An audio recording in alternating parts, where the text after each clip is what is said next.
Bonjour, j'espère que vous allez bien. Nous sommes samedi 30 mars et en fait, ma vidéo va être assez courte. C'est pour vous présenter les pastels à l'huile hydrosoluble de la marque Montmartre. Et en fait, ils ne sont pas chers. C'est pour ça que je les ai achetés. Ils sont à 26,99 $ canadiens sans la taxe pour 48 pièces, 48 crayons, comme ça. Voici comment ils se présentent. Alors, ce que j'ai fait, c'est que j'ai marqué le nom des couleurs.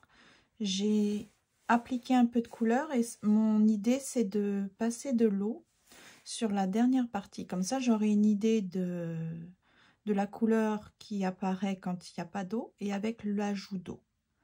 Donc, c'est ça.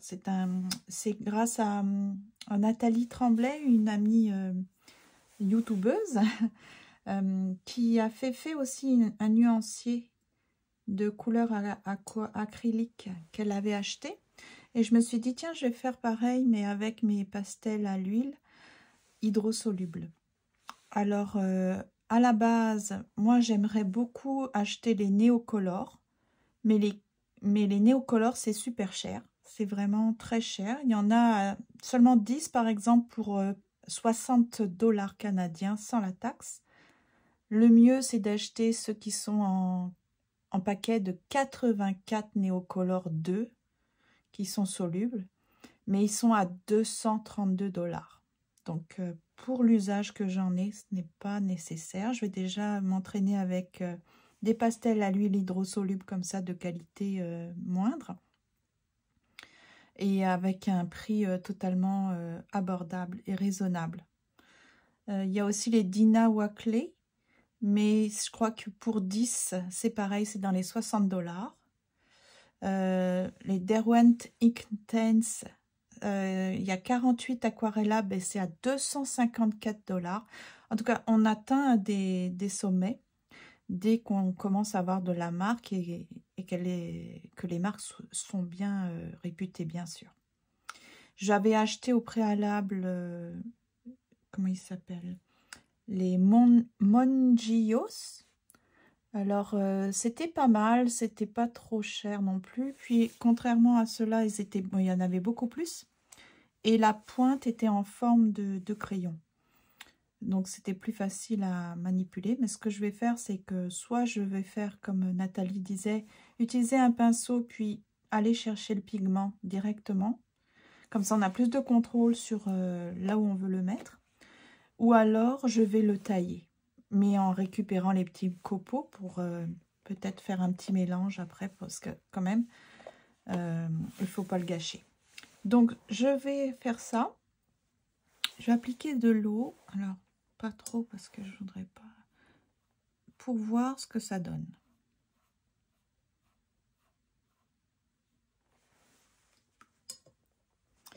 Et puis,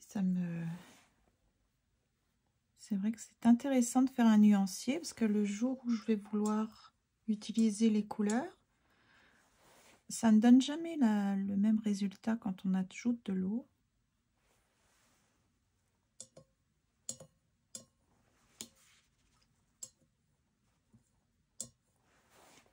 Voilà. Bon, probablement que j'achèterai un jour les néocolores parce que ce sera un très gros cadeau que je me ferai. Les Dina Wakley aussi, Wakley. Mais pour l'instant, je vais me contenter du bas de gamme. Je sais pas, est-ce qu'il faut être raisonnable? Si j'en faisais souvent et tous les jours, oui, pourquoi pas, mais j'ai beaucoup de matériel déjà.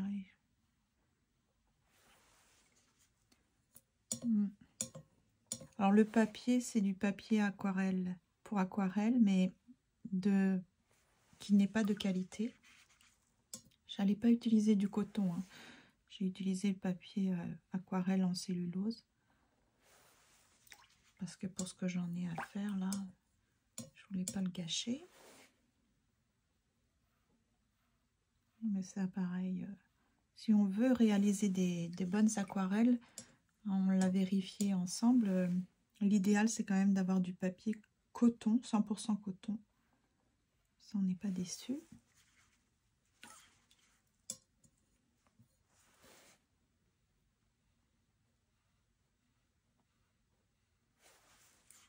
Je ne sais pas si vous pouvez lire l'appellation des couleurs, mais c'est quand même intéressant. J'ai appris certaines choses.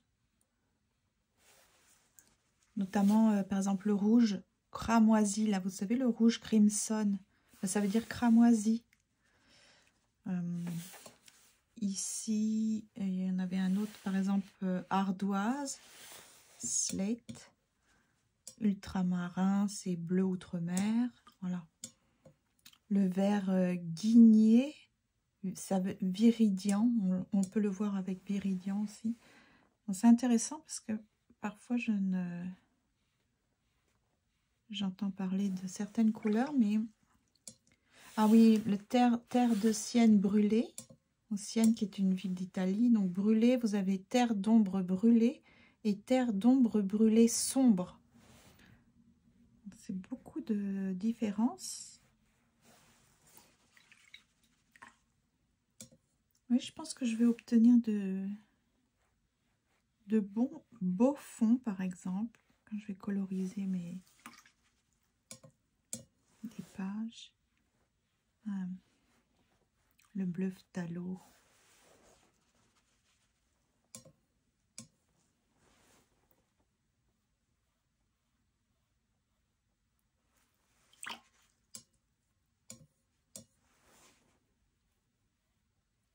Rien que de faire ça, ça prend du temps et ça détend.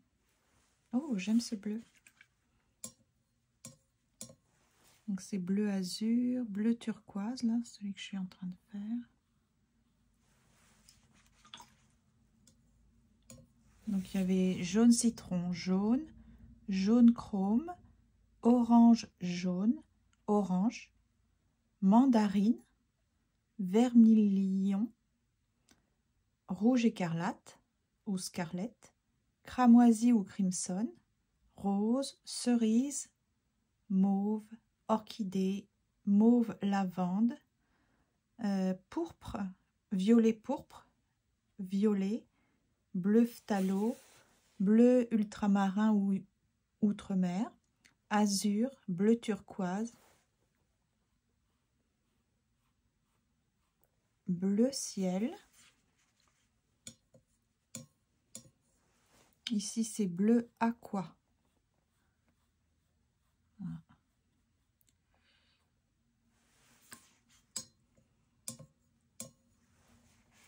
Turquoise.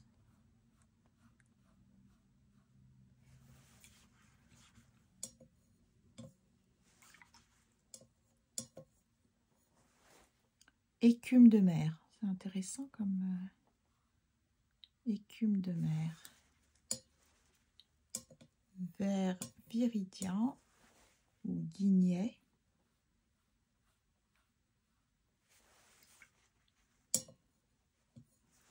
Vert émeraude.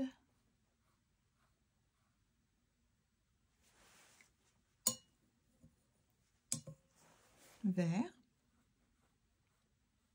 Toutes ces différences de vert, c'est chouette.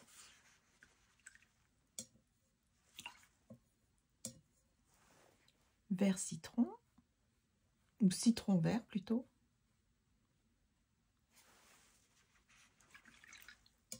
Vert mousse.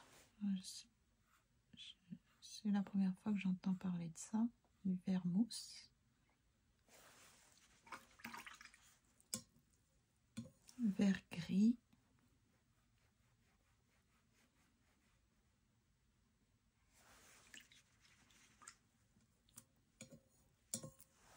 Vert forêt.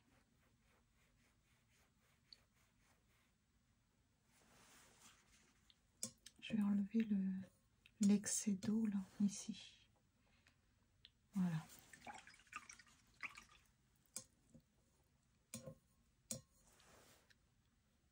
Olive.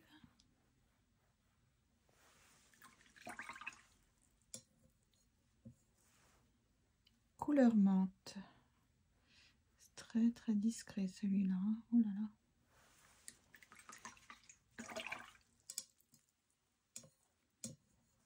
Rose saumon.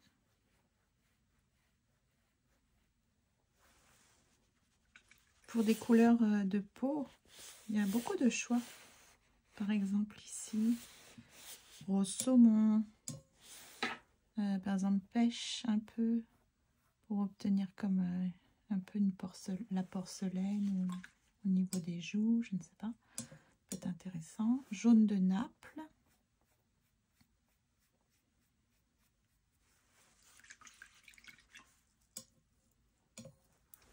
Ocre jaune. C'est intéressant aussi pour les couleurs pour les portraits. Ah.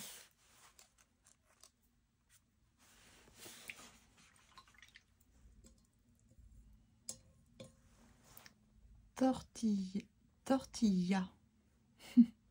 Aussi, ça peut faire une jolie couleur de peau. Terre de sienne brûlée. Ça, j'aime beaucoup. C'est lorsqu'on veut, avec les maisons, pour faire des briques, par exemple. Terre d'ombre brûlée. Pareil, ça peut faire une jolie couleur de peau. Terre d'ombre brûlée sombre. Parfait aussi. Marron de Van de Dyck. Je ne sais pas si on dit Dyck ou Dick. On dirait presque du noir. Un noir délavé un peu. Ça peut être une jolie couleur de peau aussi. Ardoise. Alors ça fait penser à un bleu. Gris clair. Ah.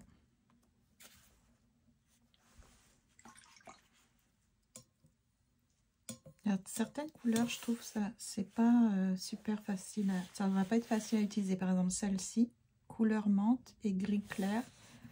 C'est pas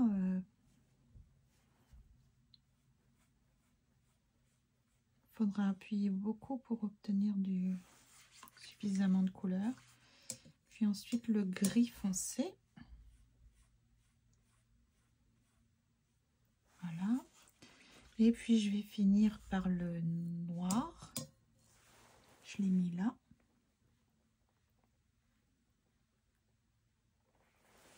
Et le blanc, alors là on le voit pas.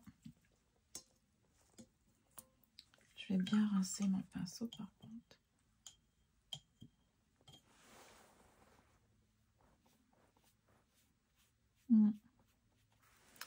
Donc voilà. Donc c'est intéressant parce que le jour où je vais vouloir vraiment utiliser mes couleurs, avec le nuancier, ce sera plus pratique. Je vais attendre que ça sèche et ça me donnera une idée plus exacte de ce que je vais obtenir comme couleur, comme variation, on va dire, au niveau de l'intensité quand j'ai rajouté de l'eau. Donc voilà, c'était une petite vidéo très très courte, simplement pour vous montrer mon nouveau matériel. Utiliser cette technique de créer des petits nuanciers pour avoir une idée plus précise, parce que quand on voit le matériel comme ça, ce n'est pas si évident de savoir quel est le rendu sur le papier. Donc c'est quelque chose que je vais reproduire à chaque fois que j'aurai du nouveau matériel. Maintenant, je pense que je vais vraiment me créer des nuanciers. Ça prend un peu de temps, mais ça vaut la peine, je pense. Au final, on est gagnant. On gagnera du temps et ça évitera de faire des erreurs aussi. Peut-être d'utiliser certaines couleurs en pensant que ça allait donner un beau rendu, alors que sur le papier, en fait, ça ne va pas. Donc, je vous souhaite une très belle fin de semaine prolongée. Ici, ce sont des jours fériés, le lundi.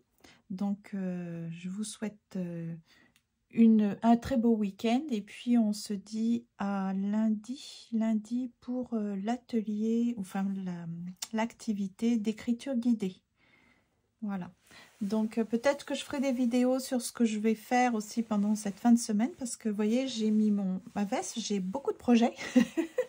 J'ai envie de faire des semis, de semer des petites graines. J'ai acheté beaucoup de petites graines, donc peut-être, pourquoi pas. Ça fait partie aussi de la créativité, hein. C'est un art de jardiner. Donc voilà, et ça fait plaisir quand on voit un peu de soleil, ça fait tellement de bien. On a manqué beaucoup de soleil, donc je trouve, ces derniers jours. Donc ça donne envie de faire des petites plantations. Donc peut-être à bientôt. Au revoir.